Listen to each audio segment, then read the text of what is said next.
There have been more than 240 deaths on Aoraki Mount Cook since the 20th century, with an experienced climbing guide and his American client the latest to lose their lives this week, sadly.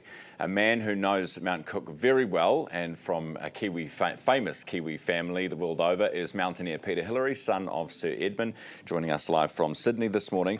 Peter, good morning. Good morning. Very sad news, obviously, this week, and we have spoken about this for a couple of days now. But I wanted to ask you this morning, a lot of people have been questioning, why would you do it? You know, there is such a risk. There's such a history of accidents, things going wrong.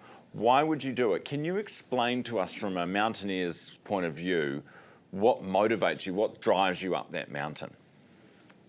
Look, it comes down to passion, really. I mean, certain people are drawn to certain things. I mean, we all know people who perhaps became a ballet dancer or a software engineer. It was something about that activity that really drew them. And for mountaineers, that sort of the sparkling snow on the horizon, a jagged fang-like mountain, is this irresistible lure. It's this beautiful natural feature. Look, I always used to hate that quote from George Mallory, because it is there. But in some ways, it is a bit like that. You think of a mountain like Aoraki Mount Cook, it is just there. It's the biggest mountain we have. It's a huge undertaking. And for some of us, it's an irresistible lure. We've explored most of planet Earth, yet there is that explorer kind of gene, that kind of urge or need to just keep discovering new things, to keep going new places. Is that part of it too, do you think?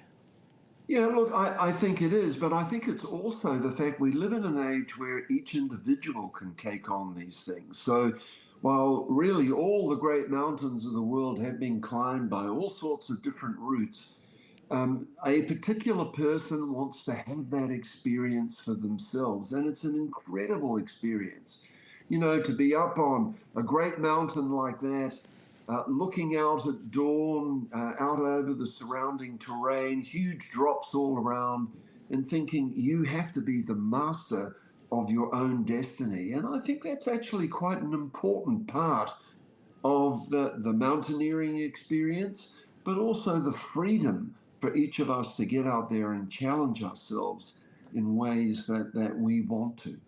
Peter, Mount Cook, or Aoraki Mount Cook in particular, has it changed, like weather patterns, glaciers, conditions over the years? Well, with glacial recession, there are changes, and it's always been, within human history of mountaineering, a dangerous undertaking. I mean, there are huge seracs. These are sort of ice pinnacles peeling away from hanging glaciers that threaten some of the routes. There's avalanche, and of course we have our good old New Zealand maritime weather, which is pretty tempestuous and changeable. And that's quite a cocktail of dangers. And you have to, when you go to a mountain like this, make assessments that you've gone there in the right time, right conditions, and that you're in the right state. You're the right person for the job at the time. I always think about the spouse, the husband or the wife who's left at home hoping that their loved one comes back. What are those conversations like, before you leave? Hey, I really want to do this. I mean, I'm assuming that, they would probably know this about you before they married you, that you have this kind of spirit in you, but it must be harrowing for them. Oh, look, I think there's no question. I mean, when a terrible accident like this happens, it is a tragedy and it's shattering. I mean, it turns people's lives around. It means there are children without a parent, all sorts of things. It's a very, very tough thing. But I think, our draw to express ourselves in the way that we really want to is a very strong one, and it's a really important one, that people have the freedom to get out there and take on the adventures and challenges that they truly seek. I was listening to a podcast the other week about Joe and Simon, a couple of climbers in 1985. I'm sure you know about the story. and one of them thought the other he fell, thought that he had died, left the mountain, left him alone on the mountain, walked down, was at base camp for 3 days, and 3 or 4 days later, out he walks. But you have to make some pretty brutal decisions up there too.